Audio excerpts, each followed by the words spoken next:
are Locked On Texas Tech, your daily podcast on the Texas Tech Red Raiders. Part of the Locked On Podcast Network, your team every day. We're going to start this thing off right. Raider!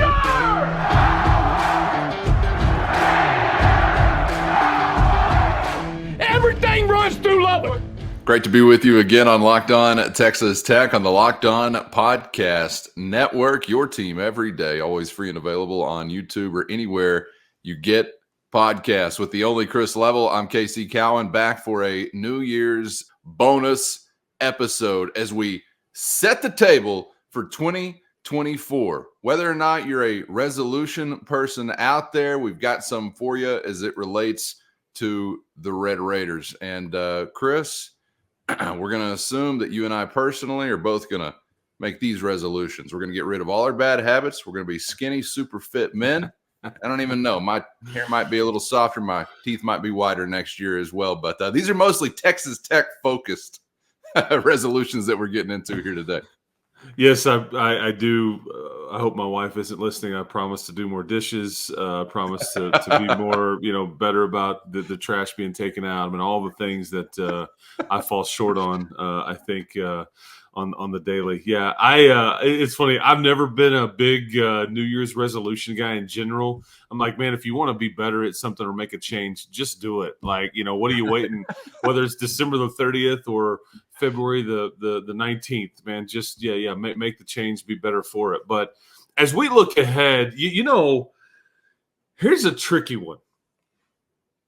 And I think this is going to be a challenge to your fan base a bit. And this would be, but I think this is what's coming. I think that, we remember how last football season was portrayed in the summer months. People have accused Joey of saying things that he didn't really say, but they've gotten frustrated with a lot of the hype. And then, if it's like this team was picked to win the Big 12, no, they weren't. They were not. Nobody ever picked them. I didn't see hardly anybody pick them to much less play for the Big 12 championship, much less win the Big 12. They were a lot in that conversation, though, and dark horse for the playoff. I saw that. Like, I saw contender for Big 12, and there may have been one or two writers here and there that picked them to win the Big 12 conference. Point being, though, there was some chatter, some hype. People kind of enjoyed it, but then it got thrown back on you as things you kind of stumbled out of the blocks.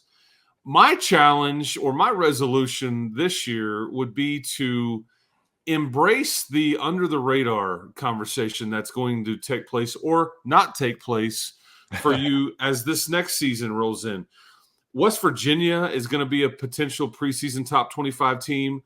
Oklahoma State, depending on the quarterback situation they've got, could be the same. Utah could be in that conversation. Kansas could be in that conversation. Kansas State could be in that conversation. Arizona could be in that conversation after they just won 10 games this season.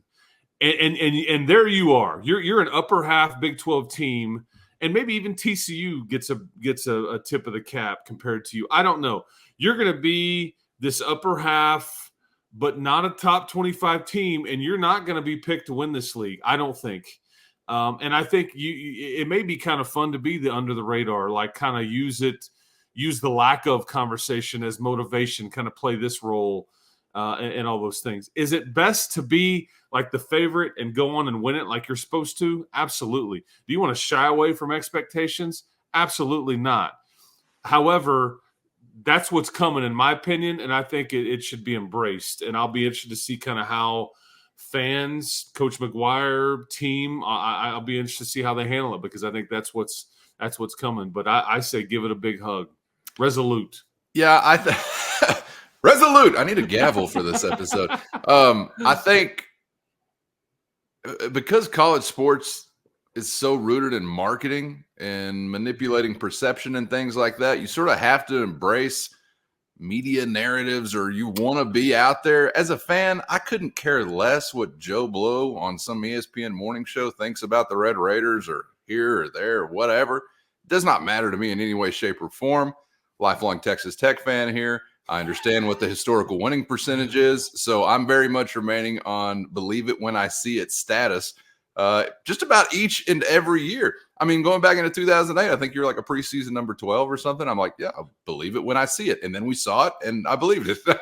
But it's going to be working that way again. But yeah, whether you're under the radar or in the spotlight, whatever you feel like, I would resolve to, not invest too much of your well-being into off-season talking head conversation, because we've all got to fill time throughout the offseason. So we're all talking about something. It's got to happen.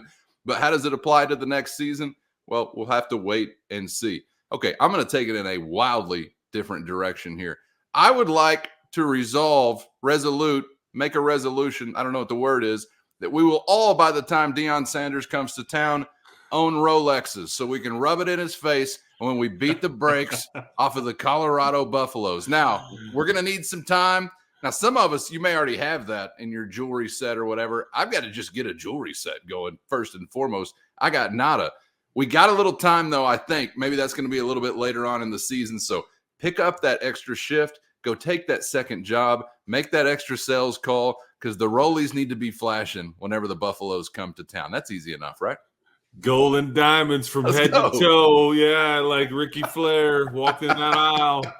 Limousines, the whole thing. Oh, yeah. Chris, that's a win I want very badly. I want them all, but Deion's coming to town, and that's one I want very, very badly. I don't know where it ranks on your list. Well, and it's going to be one of the most high-profile home games that you have, and I think we're on the cusp fairly soon of finding out when that game will be. So that's kind of, is it going to be an early one, late one, or whatever? But it's one of your 5 home conference games, and I'm with you, because there'll be some.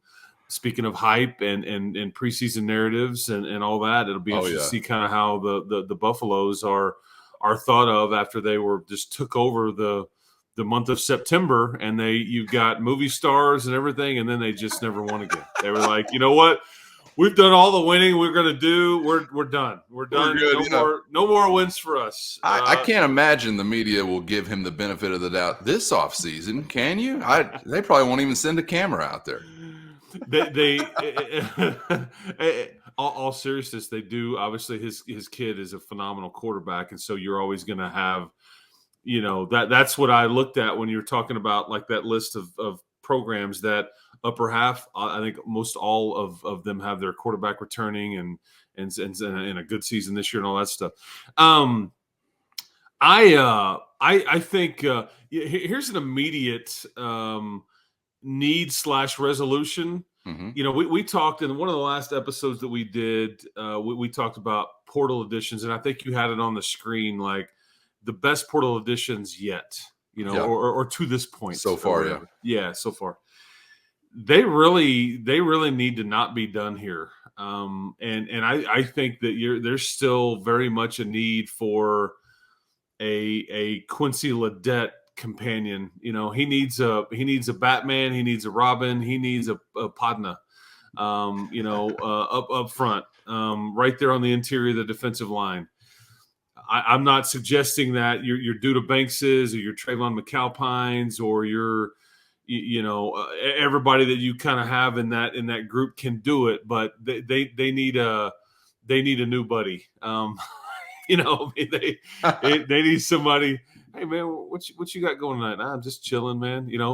We need this guy. He just needs to be 300, and he needs to be able to rush the passer and stop the run and have some experience under his belt. And so I think that's more of an immediate, resolution need, thought, but that's very much on the cusp. And you just watch it. If anybody enters the portal post bowl game time in these coming days, I guess, because the window's about to close. But when New Mexico State, when they lost their coach, Jerry Kill decided to step down. There was a few players that entered the portal, and like within hours, there was offers being made to a defensive tackle of theirs by Texas Tech. But I mean, that's a need that's not going to change whether you address it now or later or spring. But yeah, that is something that you definitely need to be resolute on, I guess. Am I phrasing this correctly? Well, Let me ask you, do we have some things cooking in this category already? Because one of the most interesting things to follow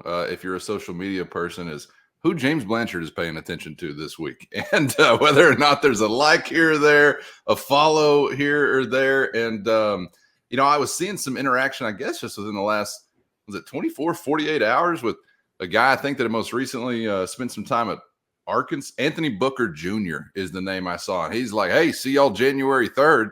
He's tweeting that at Red Raider ambassadors. And I'm like, okay, what does this mean? So I'm assuming there are some things cooking, but do you have any feel for some closer than another, or what do you think? Yeah, let James Blanchard cook. I think that's that's honestly probably needs to be the resolution that we all put it on a shirt. Because whether we get into, because I think you alluded to this recently. First of all, you have, based on any recruiting service that you want to look at, and I've worked with Rivals.com for 20 plus years now. They had Texas Tech's last couple of recruiting classes as top 20, top 25 recruiting classes in the country.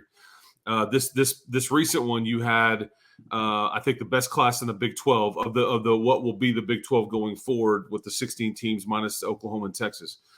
But I think other recruiting services have had your portal class as a top 5 class, however you want to rank that based on PFF grades and all those things. But this system for Coach McGuire and Coach Blanchard, the way that they have set it up with Coach Nance and and the Coach Pittman and the variety of pieces they have in the personnel department, it's clearly working, at least on paper. And I do think you just can't ignore in the past, while it isn't foolproof, you can't ignore like the direct correlation into like recruiting rankings and paper and what it says in stars and all that, and then wins. Yes, there's the A&M exceptions. Yes, there's ones that just fall flat and all that. These days, you have to hold on to these guys as opposed to you got them for the next 4 to 5 years. But yeah, let James Blanchard cook.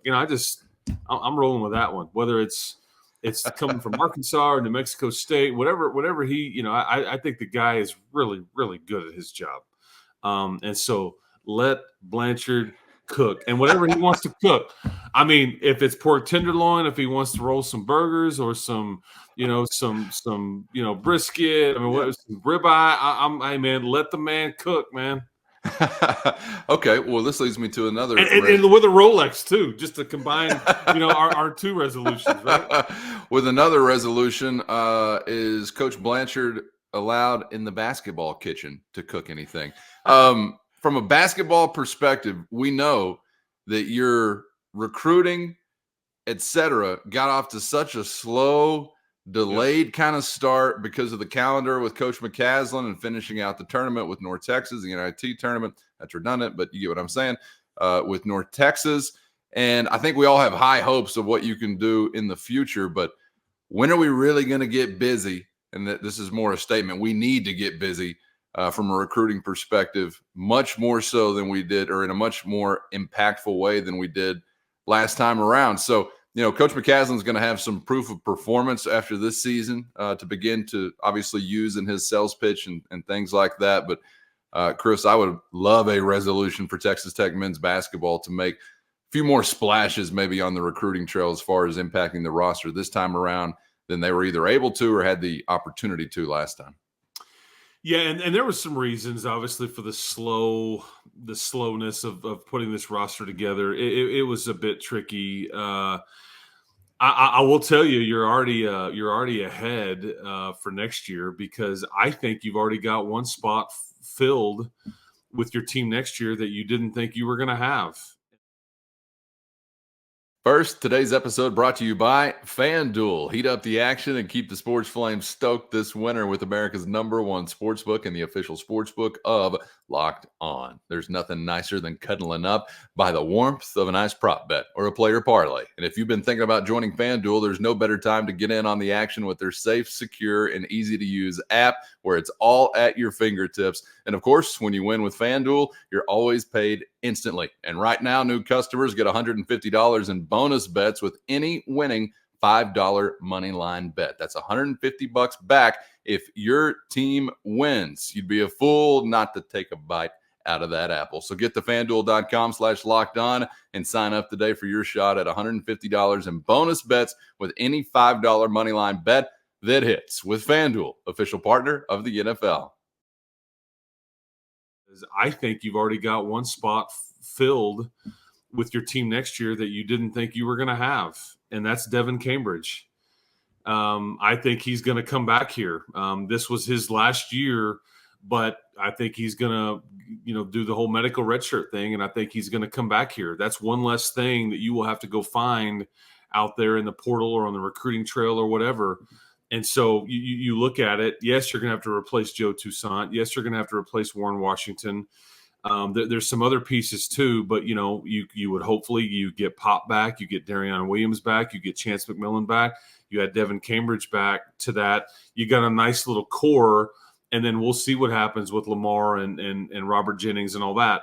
But I think that they know they will. There was a reason why they didn't go sign any high school kid early in this deal. I don't think, obviously, Drew Stephy's not been on the roster or been on this team. We haven't seen him in the last couple of games. I don't know what the story is there. That opens up a spot. And so I think they already knew that they were going to go portal heavy, I guess to sum that up. Yeah. I think they will try to hit that this is the, you talk about like football in terms of, this is not the way you really want to build your team. Yeah. And in basketball, it damn sure is The opposite. Yeah. You want to have some multi-year guys in your program just so you can maintain some level of culture and consistency. But if you're not old and experienced, you're going to get your ass kicked in this league, man. I mean, bottom line. And that's just all there is to it, because everybody is everybody's looking at it. It's like the Spider-Man meme. It's like, well, he's doing it and winning big time, and you've got to. And if you have the young kid, I mean, Baylor's got a phenomenal young, couple of young studs. These are one and done types, though. It's just unfair. I mean, look at what Robert Jennings and Lamar Washington.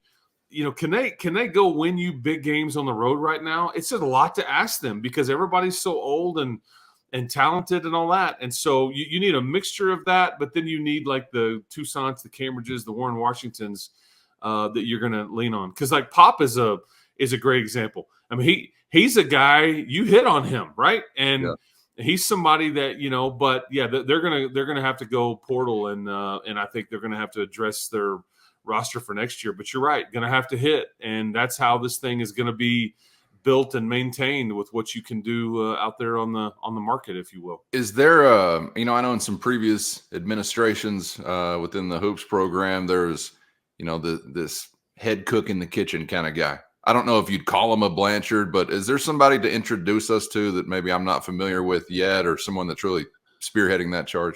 Well, Kell Buffington would be as close to that as you're going to find. I mean, first of all, Coach AC, Coach Breyer, Coach Barnwell. I mean, there's a lot of pieces. And then Coach Smart. Coach Smart's got a lot of familiarity with Canada. But then, AC, Breyer, and Barnwell are like, they've been at the prep school level. They've been, assistants in the state, they all that. But Buffington is the Metroplex guy that would basically every AAU tournament that you could ever imagine that was played from nationally or whatever that ended up playing in the Metroplex. He was in charge of running these and putting them on. He knows everybody. He knows guys in the NBA. He knows anybody that ever came through the Metroplex that was any good at hoops at all. He had some familiarity with or direct knowledge of or relationship with. So, yeah, I think your roster could be built from all parts. What I think is fascinating, though, is there's so many relationships there. As we're seeing in football, like Caleb Douglas is a prime example on the football side of it. Caleb Douglas is from Missouri City, Texas. He went to the University of Florida.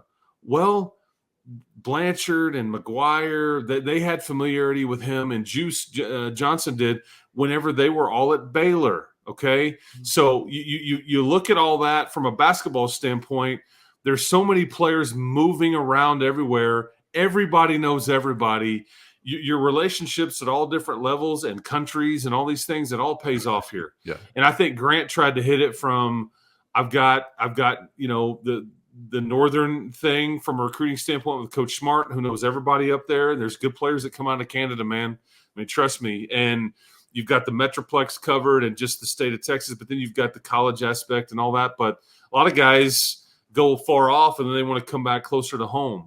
That's where, having the benefit of relationships and prior relationships and all that. Because this is how this works.